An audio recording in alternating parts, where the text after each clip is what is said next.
You're listening to Maneuvering Mondays, a podcast about transforming work culture.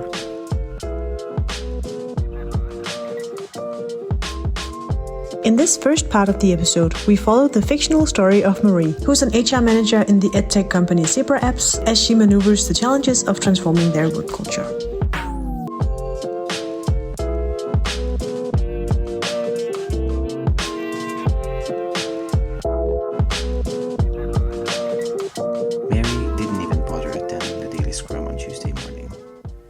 She felt like she had seen enough. Instead, she had scheduled a call with Jenni in the afternoon. Jenni was waiting for Mary in the conference room on the engineering floor. Mary smiled at her and sat down. She was in a solemn mood, having passed board after board of the abandoned post-its as she was walking down the hallway to get to the meeting room. "It's like a whiteboard grave out there," Mary remarked. "There was no room for them in the basement," Jenni said. Mary smirked. "That is true," she said, "unless Shaine actually manages to clean that mess up." Jenni looked sternly at Mary. "I told him to stay out of the basement," she said. "Why?" Mary said. "At least he was making himself useful." Jenni shook her head. Mary felt a sting in her stomach. She leaned into the table. "He may actually be capable," she said, "but we have put him in an impossible situation." "None of them are capable," Jenni said. Mary raised her eyebrows. "None of them?" she repeated in surprise. "Have you heard about the issues we are having with ASLO?" Jenni asked. "Yes, someone mentioned that we are having issues," Mary said, "but I don't know their nature." Now Jenni leaned into the table and looked from side to side. "We are seeing so many bugs," Jenni said. Then she moved in even closer. "And our customers hate our new layout," she said, and pushed her chair back. Mary looked at her. "Jenni, these are the engineers who built ASLO," she said. "They are very capable." "They were capable," Jenni said. "Now they are all slackers." Mary clenched her jaw. "Is that why you are telling them to code? Mary asked. Jenni looked straight at Mary. "That is their job," she said. "Is it?" Mary said. "Or is it to create a product that our customers will love?" "Same thing," Jenni said. "Not the same thing," Mary said. "What you call coding involves more than sitting at your desk and writing code. You need to understand what your customers need. You need to brainstorm with your teammates. You need to learn what others are doing outside Zebra. You need to experiment and fail and try again." "Don't you HR me," Jenni said. "I've been an engineer my whole life. I've seen the likes of you telling engineers to prance around and innovate. I'm going to let you in on a secret. Code gets written by actually writing it." "I do not dispute that," Mary said, "or your experience and expertise in this area." "Psst," Jenni said and rolled her eyes. Mary took a deep breath. "Do you remember during your interviews for this job, how you said that you had always been seen as an outsider to the male coders you worked with, and how you wanted to be in a company led by a woman?" Mary asked. "Natalie is hardly a woman," Jenni said. Mary retracted her chin. "What do you mean by that?" Mary asked. "I've never worked under a more masculine leadership style," Jenni said. Mary thought for a moment. "I guess you're right," she said. "Natalie is very masculine in her approach." "Do you know how hard she pushes me to deliver results?" Jenni asked. "I do not know," Mary said, "but I do see that she pressures Mark." "She pressures all of us," Jenni said. Mary looked at her and could swear that she could see Jenni's eyes tear up. But as soon as she spoke, there was no quiver in her voice, not at the slightest. "She has set me a target that our quality needs to go up by 15%, she said, from month to month." 15%, Mary said. "That seems high to me." "That is unobtainable," Jenni said, and put her hands on her lap. "When did she set this goal?" Mary asked. "Shortly before Anne left. Jenni said, or was fired. Jenni looked at the floor. Don't worry, Mary said. Mark had already told me that Anne was fired. Jenni looked up. She tried to rebel, Jenni said. And Natalie wouldn't listen at all. Did you support her in her rebellion? Mary asked. I was brand new, she said. I didn't have any chips to spend with Natalie. But did you agree? Mary asked. Jenni leaned into the table again. Yes, she said. Then she leaned back in her chair. But look where it got Anne, she said. Mary thought for a moment. Let me get this straight, she said. Natalie set this new quality goal for you. Anne rebelled. You moved all the stand-ups to a virtual setting and got rid of the boards, and was compensating by talking to everyone individually instead. And then Anne got fired. And we have been sloping deeper and deeper into quality issues ever since. Jenni nodded, ever so slightly. But Jenni, Mary said, do you actually believe that having developers sitting around their desks and coding without talking to each other about issues is going to get us the best possible results? Jenni looked up at the ceiling. Obviously not, she said. Then she looked at Mary. And all the engineers hate me, she said. And I'm an outsider, again. Mary looked at her. But this time, it's my own fault, Jenni said. Then Jenni exhaled and lowered her shoulders. Mary, Mark said. Mary. Mary looked up. Which recruitment agency do you think we can rely on for the CFO position? Mark said, repeating his original question. It was later in the afternoon, and Mary was in Mark's office, brainstorming how to attract the right kind of CFO talent. But Mary could not stop thinking about the conversation she had with Jenni. It was unlike any other interaction Mary has had with her. Jenni usually held herself like a dock worker, tough, rude, and to the point. Seeing her vulnerable and understanding some of the dynamics she found herself in made Mary question everything she assumed about her, and made her question how to approach the looming mutiny in the engineering department. Was it within Jenni's hands to change anything at all? Damn it, she thought. It's a system problem, just like Anne preaches. Boy, are you distracted, Mark said. Is everything good on the home front? What? Mary asked. You're just staring into empty space, Mary, Mark said. Just like Natalie before her divorce. I'm not getting a divorce, Mary said. At least not on my account.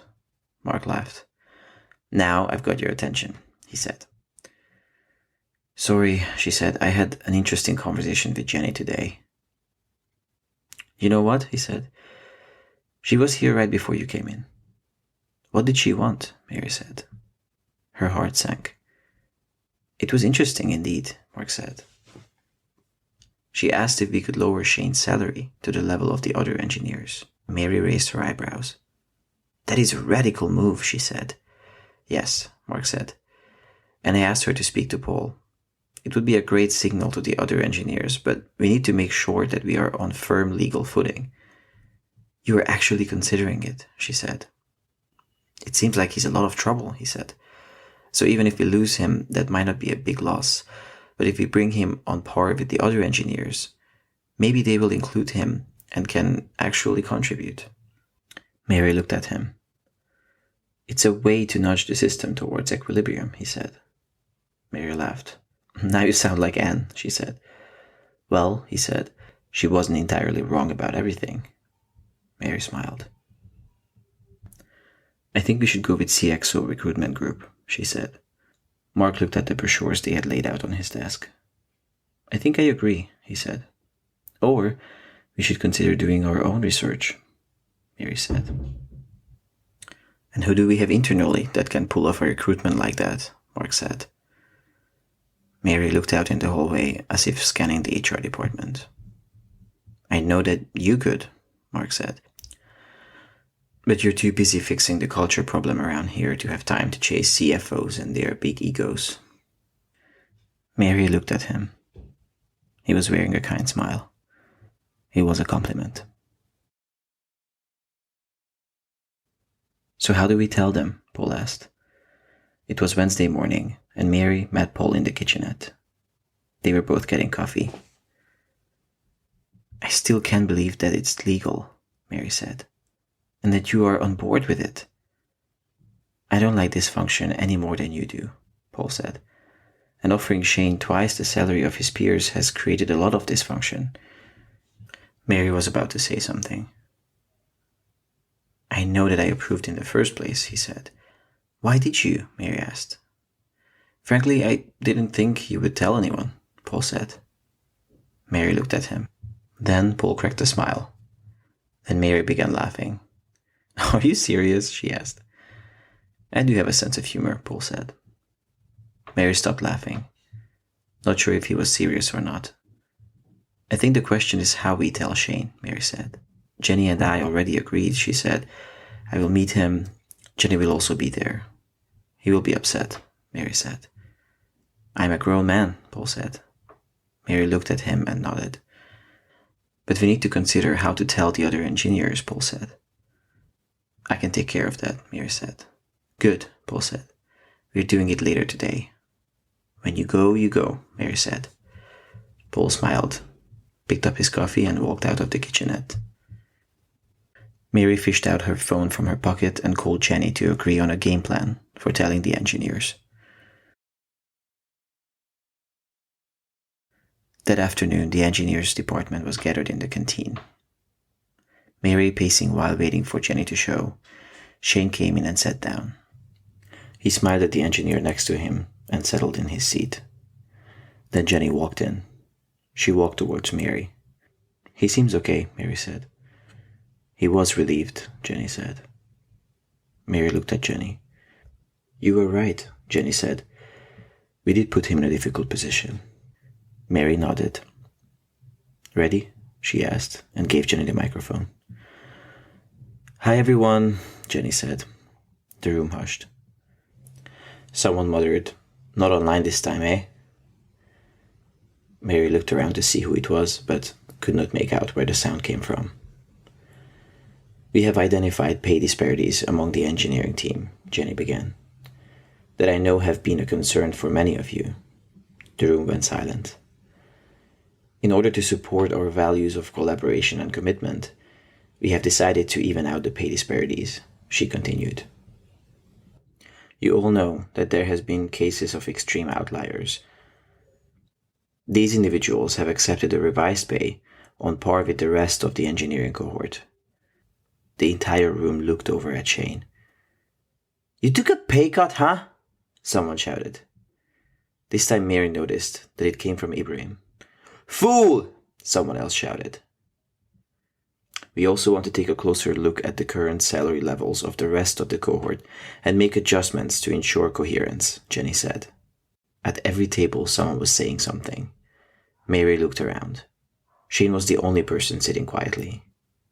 Her stomach nodded. This was not the direction they had been hoping for. Then something flew past her and hit Jenni on the arm. Mary looked at the floor. It was a plastic bottle of water. Jenni looked at Mary, and they both looked around the room. Some of the engineers were standing up now. Collaboration and commitment? Ibrahim shouted. How about the value of curiosity? Yeah! Several engineers shouted in support. You keep trying to sweeten the deal with soda, he continued. And now with money. And all we want to do is do good work, Dennis shouted. Yeah! Another couple of engineers shouted. Let us work, Dennis shouted. Mary looked at Shaine. He was looking at the floor. Willie was sitting at the same table, still, as one of a few engineers. Everyone else was now standing. You can have your soda, someone shouted. And another bottle flew through the air and hit the wall behind Jenni. This time it was soda. Hey, Mary shouted. There will be no more throwing. She stood in front of Jenni. There will be no more coding, Dennis shouted, and walked towards the exit. A couple more engineers walked behind him. We want freedom, Ibrahim shouted, and raised his hands in the air. Freedom! Half the engineers joined in. Freedom! Freedom! Freedom! Ibrahim shouted again, this time being by all of the engineers. No, wait a minute, Mary tried to interject. She looked over at Jenni and grabbed the mic out of Jenni's hands. Wait a minute, Mary said, this time amplified. But even through the mic, her voice died down in the chant of the crowd. Then it died down inside Mary's head. She suddenly felt dizzy, and all sounds turned muffled. She could hear her own heartbeat. The blood drained from her face. Have I had lunch today? She thought, as she crouched to the floor. Mary, a voice said. Mary, it repeated. Mary opened her eyes. Willie was hovering over her, wearing nothing but a vest. Then Mary felt something soft under her head.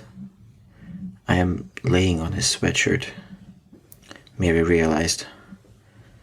She looked around. She was still in the canteen. It was quiet now. About 10 engineers were standing in a circle around her. You scared us there, Willie said. What happened? Mary asked. Suddenly you collapsed, Willie said. Well, you scared me, Mary said. The engineers looked down at the floor, then at each other. Where's Jenni? Mary asked. She left, Willie said. I think she went to get help, another engineer said. Mary sat up. An engineer came out of the kitchen with an apple in his hand. He gave it to Mary. She took a bite. Then Joseph came out of the kitchen with soda. Here, drink this, Joseph said. Mary opened the can and drank a big gulp. I knew I should have brought you lunch to your office today, Joseph said. But then I thought that I might have missed you. I don't usually faint, Mary said. You don't faint when you eat, Joseph said, and put a hand on Mary's shoulder. She took another sip of soda. We don't usually throw bottles at our boss, an engineer said. The others laughed. Mary looked around. The engineers who met her gaze stopped laughing. What is up with you? She asked. What makes you so angry? Willie sat down on the floor next to Mary. A couple of other engineers did too. I'm a great engineer, one of them said. Yeah, you are, another one teased. I am, the first engineer said. And my kids' school uses ASLO. They used to love it. Now the teachers pull me aside to ask what is happening with us. The latest release is like a throwback to the 90s. My kids' school is the same, another engineer said. I can't stand to lend my name to the latest release, a third engineer said. Mary looked around. Why don't you just change it? She asked. It's your code. No one person can change the code of an entire release, an engineer said. We all contribute to it. And we have no idea what the other is doing, Ibrahim said.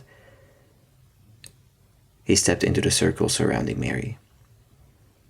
Mary looked at him and frowned her brows. I let my temper get to the best of me, he said. I know. That makes the two of us, Willie said, and smiled at Mary. It's mutiny, Mary said. The engineers looked around. Maybe it is, Ibrahim said. Some things need to change, Willie said. Mary nodded. But not like this, she said. The engineers nodded. I'll drive you home, Joseph said. Something can change tomorrow.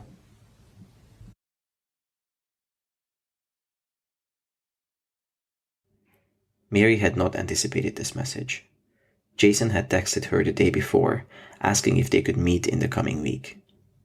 But Mark had insisted that Mary takes time off after she collapsed in the canteen, even though her doctor had supported Joseph's theory that this was mostly a matter of low blood sugar and the emotional drain of the mutiny. This meant that she was not coming to work until Wednesday at the earliest, but she was too curious to learn what Jason wanted to talk about, so they agreed to meet for Sunday brunch. She had arrived at the cafe early and found a seat at the booth. She ordered coffee and a fruit cup. Her doctor had suggested that she should snack more during the day to keep her blood sugar from dipping too low. I have a hard enough time to remember to have lunch, Mary thought to herself. Now I need to remember to eat multiple times a day. She had almost finished her coffee, but had not yet started on her fruit when Jason walked past her. "Jason," she shouted. He jumped. "Oh, sorry about that," she said, holding her hand out. "Mary," he said, panting. "You scared the crap out of me." "I didn't mean to," she said. "I'm just happy to see you." She got up and walked over to him. He opened his arms. She gave him a big hug. "How are you, Jason?" she said, holding her arms on his shoulders. "Well," he said, "that's what we are here to talk about." He ordered avocado toast and coffee. Mary ordered a croissant and more coffee. "It's not what I wanted," Jason said. "Developing software for a war," Mary said. "Don't make fun," Jason said. "I have my reasons." "I know," Mary said. "I did not know how impacted you are by the war." "I'm not impacted at all," he said. "People are dying not far from here, and I am not impacted at all. Here I am, having a lovely brunch on a Sunday, when kids down to 18 years old are dying for my freedom." Mary looked at him, searching for words.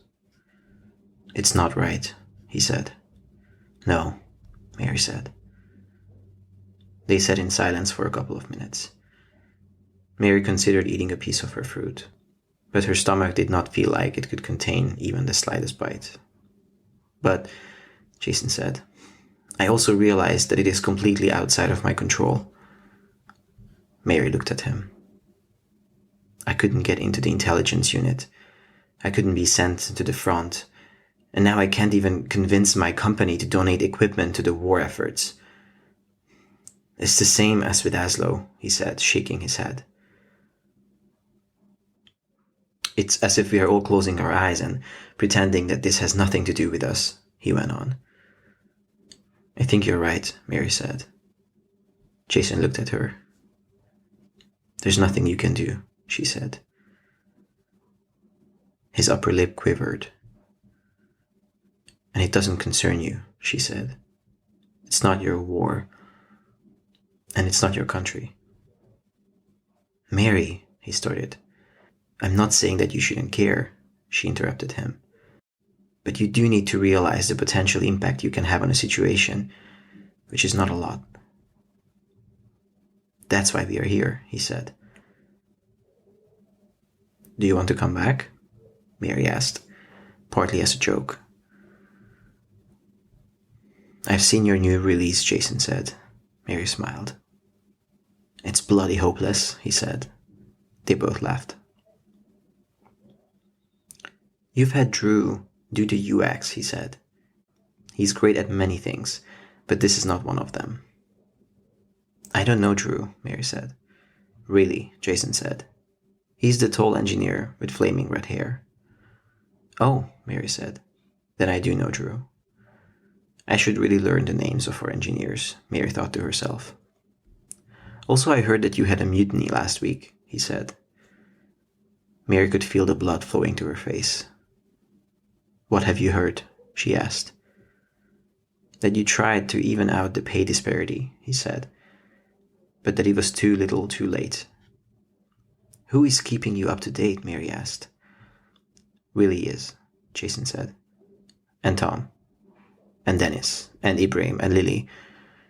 And a couple of others." "Well, Ibrahim and Dennis were the chief troublemakers themselves," Mary said. "From what I hear, so was Willie," he said. "Just not this time around." "They are desperate for a change," Mary said. Then she looked down at the ground. "We are all desperate for a change," she said. "People think that you are that change," Jason said. Mary looked at him. To her, it did not seem like the engineers were her biggest fans. "Who said that?" she asked. "The engineers," Jason said. "And I am saying it now." He smiled. Mary said. I don't know about that. You have finally broken the stalemate, Jason said. Even Anne couldn't do that. What stalemate is that? Mary asked. Between the focus on looking busy and actually creating value, Jason said. You are making people believe again. Mary could feel her eyes tearing up. So you do want to come back, she said with half a smile. Jason paused. Yes, he said. I believe in you. Mary could feel a tear running down her cheek. I might not be able to influence the course of the war in Ukraine, but I can make sure that we never release something as butt ugly as what we just launched for ASLO, he said. Then both Jason and Mary laughed.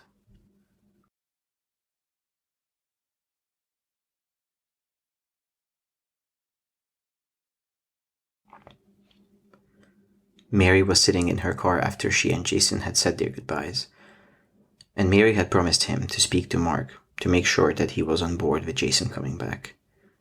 She was smiling from ear to ear. Her chest felt warm as if a ray of sun had taken up residence in her ribcage. She was about to turn the key in the ignition when she heard a buzzing from her purse. Her purse was in the passenger seat next to her. She fished out her phone and looked at it for a couple of seconds. It was Jaque calling, the VP of Sales. Why would he? Mary thought to herself, but slid the slider to pick up before finishing her thought.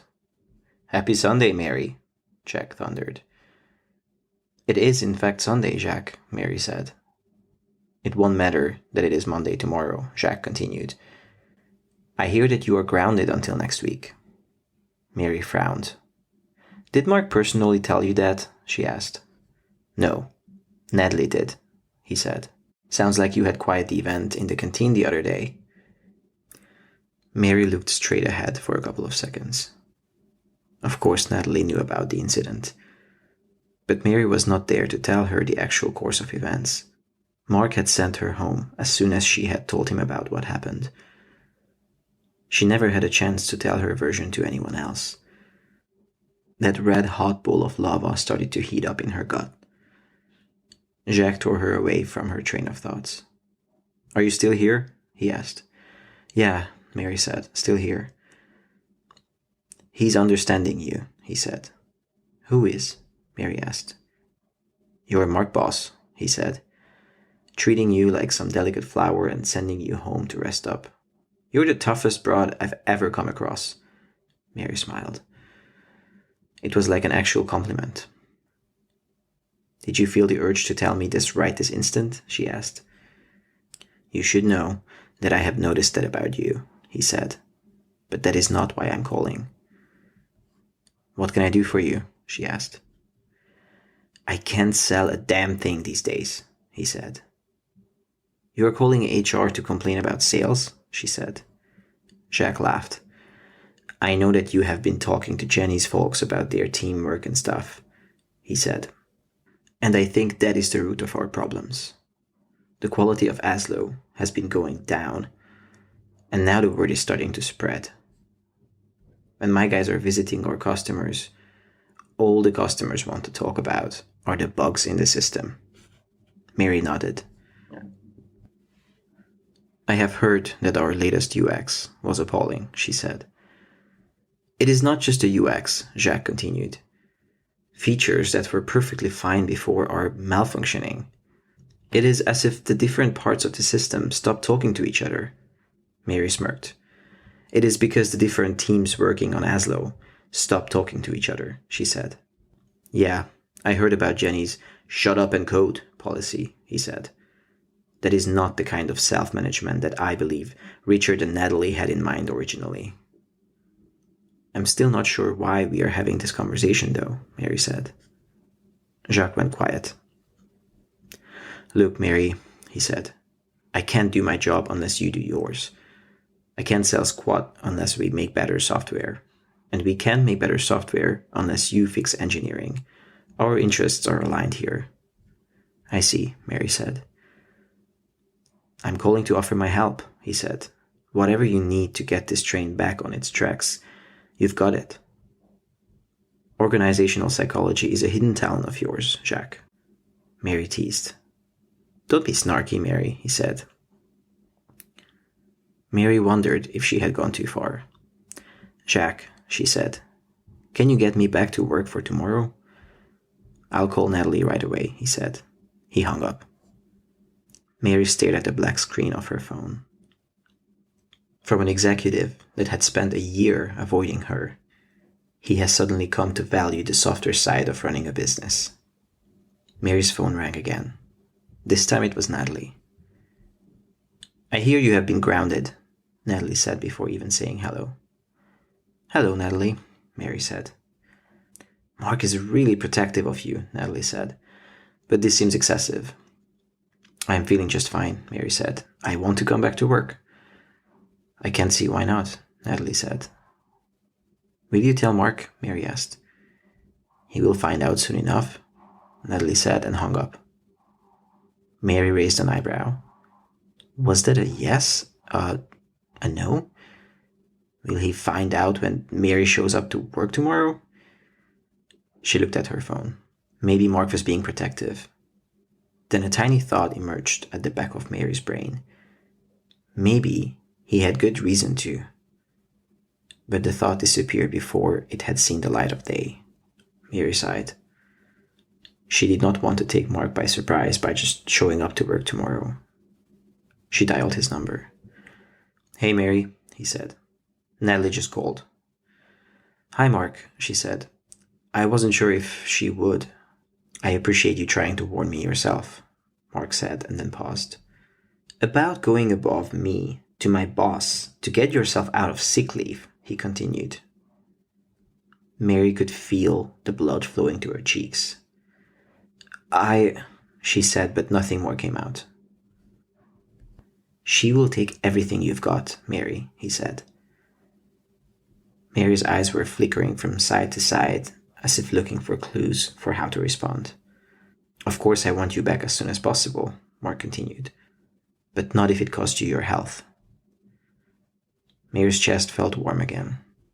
Not lava warm, sunray warm, like it did after she spoke to Jason. I want to come back so we can talk about Jason, she said. Jason, Mark said. What about him? He wants to come back, Mary said. I have just had brunch with him. Mark went quiet this time around. And here I thought I could give you some space to recuperate after your little mutiny, he said, his voice sounding warm. And you spend your weekend recruiting back our lost employees. He sighed. Mary, you will be the death of me, he said. You're listening to Maneuvering Mondays, a podcast about transforming work culture.